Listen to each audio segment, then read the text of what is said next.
2. Autoridade da doutrina espírita. Controle universal do ensino dos espíritos.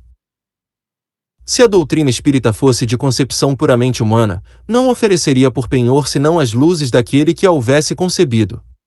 Ora, ninguém, neste mundo, poderia alimentar fundadamente a pretensão de possuir, com exclusividade, a verdade absoluta.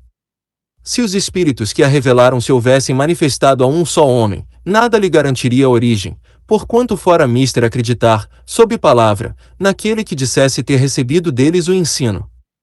Admitida, de sua parte, sinceridade perfeita, quando muito poderia ele convencer as pessoas de suas relações, conseguiria sectários, mas nunca chegaria a congregar todo o mundo. Quis Deus que a nova revelação chegasse aos homens por mais rápido caminho e mais autêntico. Incumbiu, pois, os espíritos de levá-la de um polo a outro, manifestando-se por toda a parte, sem conferir a ninguém o privilégio de lhes ouvir a palavra. Um homem pode ser ludibriado, pode enganar-se a si mesmo, já não será assim, quando milhões de criaturas veem e ouvem a mesma coisa. Constitui isso uma garantia para cada um e para todos. Ademais, pode fazer-se que desapareça um homem, mas não se pode fazer que desapareçam as coletividades, podem queimar-se os livros, mas não se podem queimar os espíritos.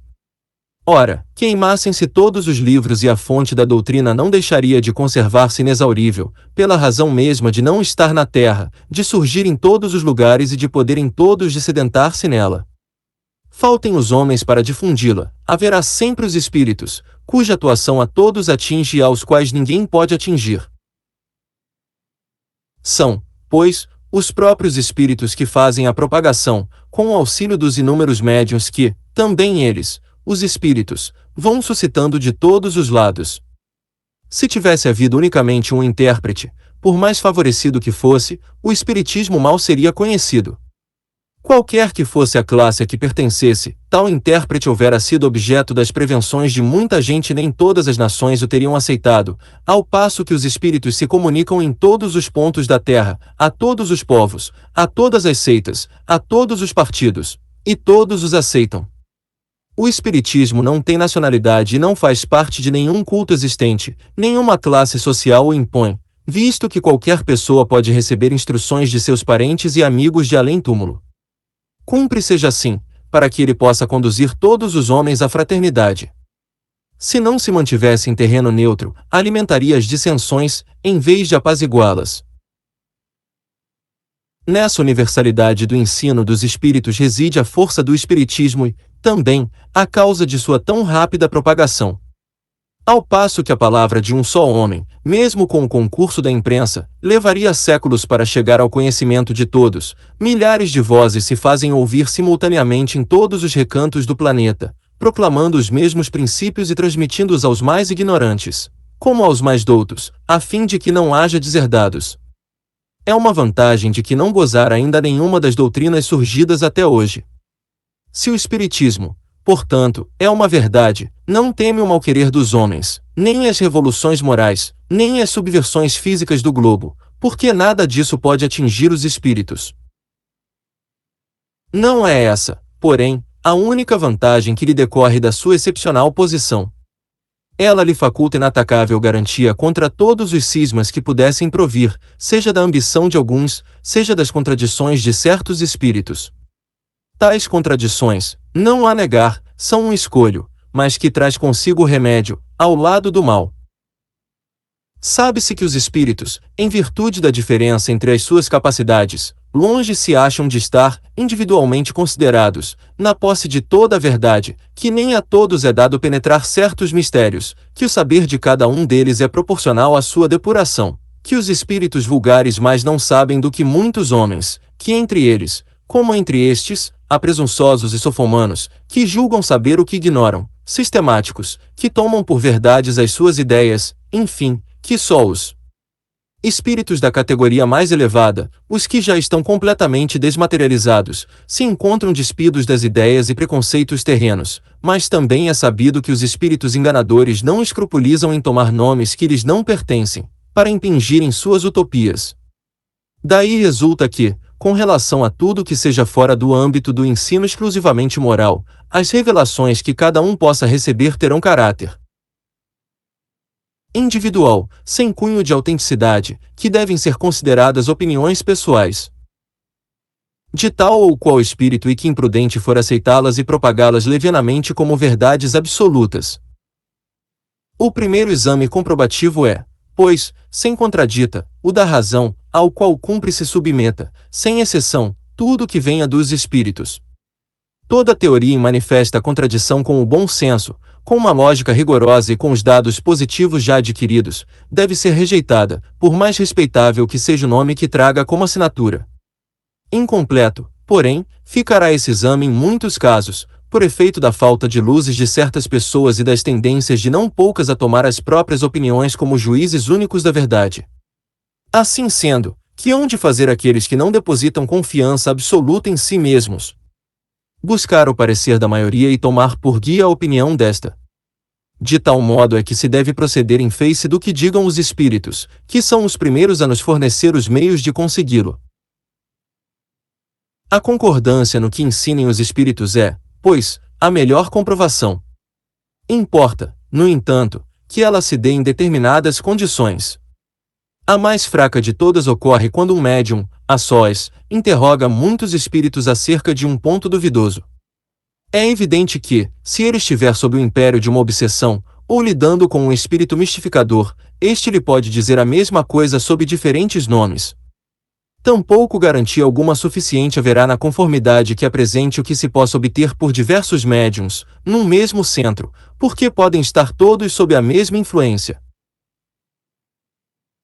Uma só garantia séria existe para o ensino dos espíritos, a concordância que haja entre as revelações que eles façam espontaneamente, servindo-se de grande número de médios estranhos uns aos outros e em vários lugares. Vê-se bem que não se trata aqui das comunicações referentes a interesses secundários, mas do que respeita aos princípios mesmos da doutrina.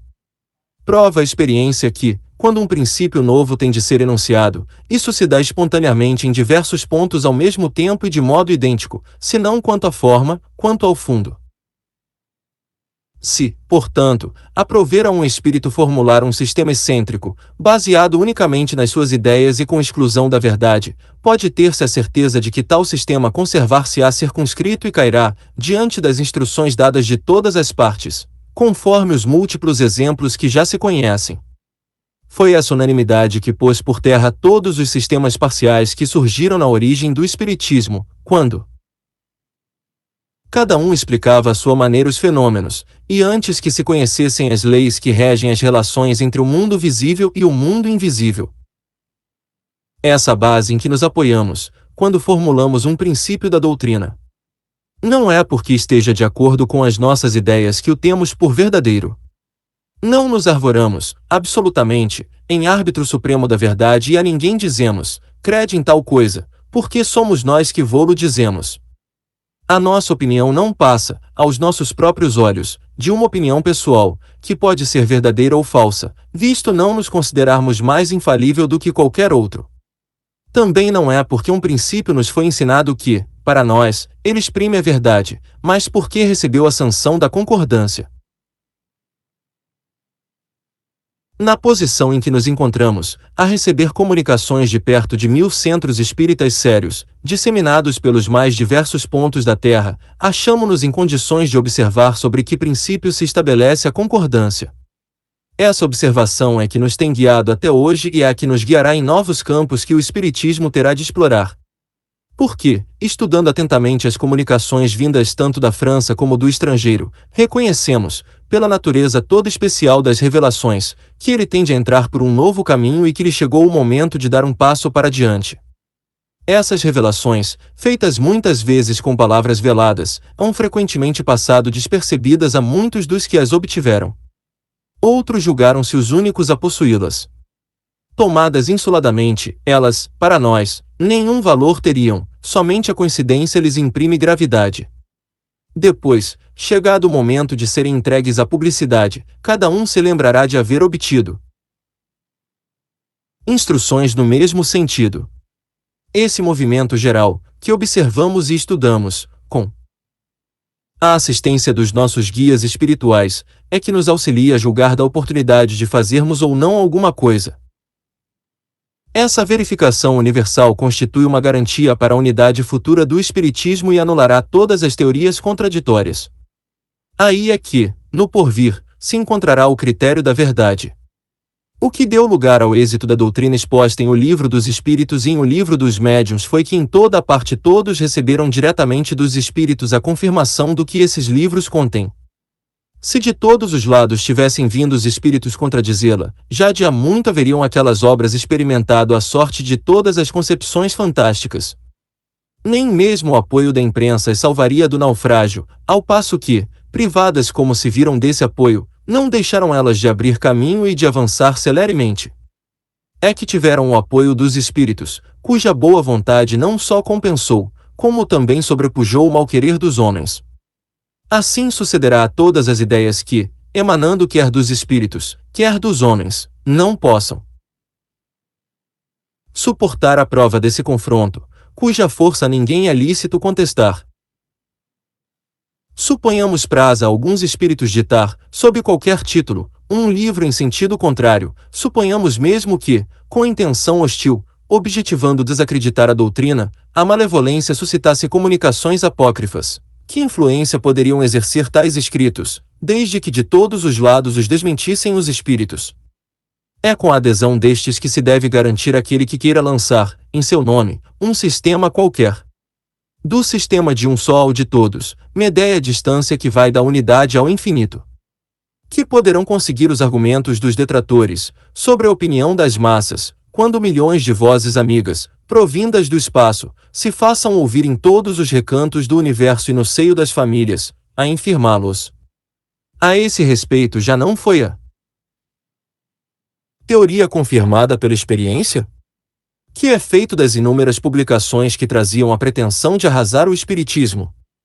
Qual há que nem lhe retardou a marcha? Até agora, não se considera a questão desse ponto de vista, sem contestação um dos mais graves. Cada um contou consigo, sem contar com os espíritos.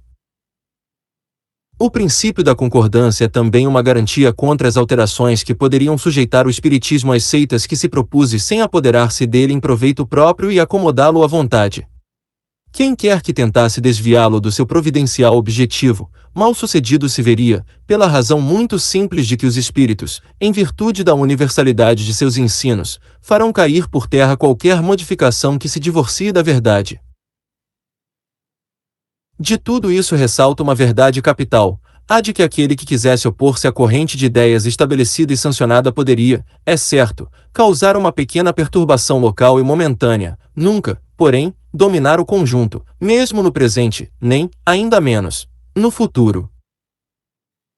Também ressalta que as instruções dadas pelos espíritos sobre os pontos ainda não elucidados da doutrina não constituirão lei, enquanto essas instruções permanecerem insuladas, que elas não devem, por conseguinte, ser aceitas senão sob todas as reservas e a título de esclarecimento. Daí a necessidade da maior prudência em dar-lhes publicidade, e, caso se julgue conveniente publicá-las, importa não as apresentar senão como opiniões individuais, mais ou menos prováveis, porém, carecendo sempre de confirmação. Essa confirmação é que se precisa aguardar, antes de apresentar um princípio como verdade absoluta, a menos se queira ser acusado de leviandade ou de credulidade irrefletida. Com extrema sabedoria procedem os espíritos superiores em suas revelações. Não atacam as grandes questões da doutrina senão gradualmente, à medida que a inteligência se mostra apta a compreender verdade de ordem mais elevada e quando as circunstâncias se revelam propícias à emissão de uma ideia nova. Por isso é que logo de princípio não disseram tudo, e tudo ainda hoje não disseram, jamais cedendo à impaciência dos muito afoitos, que querem os frutos antes de estarem maduros. Fora, pois, supérfluo pretender adiantar-se ao tempo que a providência assinou para cada coisa, porque, então, os espíritos verdadeiramente sérios negariam o seu concurso. Os espíritos levianos, pouco se preocupando com a verdade, a tudo respondem, daí vem que, sobre todas as questões prematuras, há sempre respostas contraditórias. Os princípios acima não resultam de uma teoria pessoal, são consequência forçada das condições em que os espíritos se manifestam. É evidente que, se um espírito diz uma coisa de um lado, enquanto milhões de outros dizem o contrário algures, a presunção de verdade não pode estar com aquele que é o único ou quase único de tal parecer. Ora, pretender alguém ter razão contra todos seria tão ilógico da parte dos espíritos, quanto da parte dos homens. Os espíritos verdadeiramente ponderados, se não se sentem suficientemente esclarecidos sobre uma questão, nunca a resolvem de modo absoluto, declaram que apenas a tratam do seu ponto de vista e aconselham que se aguarde a confirmação. Por grande, bela e justa que seja uma ideia, impossível é que desde o primeiro momento congregue todas as opiniões. Os conflitos que daí decorrem são consequência inevitável do movimento que se opera. Eles são mesmo necessários para maior realce da verdade e convém se produzam desde logo, para que as ideias falsas prontamente sejam postas de lado. Os espíritas que a esse respeito alimentassem qualquer temor podem ficar perfeitamente tranquilos. Todas as pretensões insuladas cairão, pela força mesma das coisas, diante do enorme e poderoso critério da concordância universal. Não será a opinião de um homem que se aliarão os outros, mas a voz unânime dos espíritos. Não será um homem, nem nós, nem qualquer outro que fundará a ortodoxia espírita, tampouco será um espírito que se venha impor a quem quer que seja. Será a universalidade dos espíritos que se comunicam em toda a terra, por ordem de Deus. Esse é o caráter essencial da doutrina espírita, essa a sua força, a sua autoridade. Quis Deus que a sua lei assentasse em base inamovível e por isso não lhe deu por fundamento a cabeça frágil de um só. Diante de tão poderoso areópago, onde não se conhecem corrilhos, nem rivalidades ciosas, nem seitas, nem nações, é que virão quebrar-se todas as oposições, todas as ambições, todas as pretensões à supremacia individual, é que nos quebraríamos nós mesmos, se quiséssemos substituir os seus decretos soberanos pelas nossas próprias ideias. Só ele decidirá todas as questões litigiosas, imporá silêncio às dissidências e dará razão a quem a tenha. Diante desse imponente acordo de todas as vozes do céu, que pode a opinião de um homem ou de um espírito?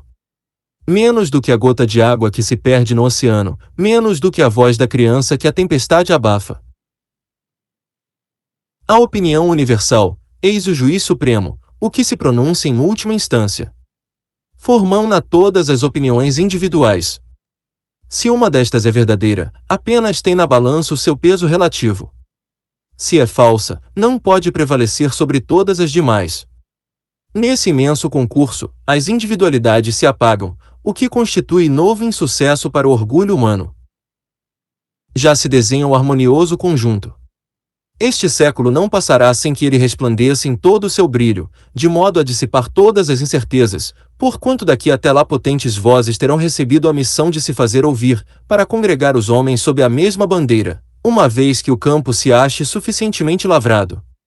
Enquanto isso se não dá, aquele que flutua entre dois sistemas opostos pode observar em que sentido se forma a opinião geral. Essa será a indicação certa do sentido em que se pronuncia a maioria dos espíritos, nos diversos pontos em que se comunicam, e um sinal não menos certo de qual dos dois sistemas prevalecerá.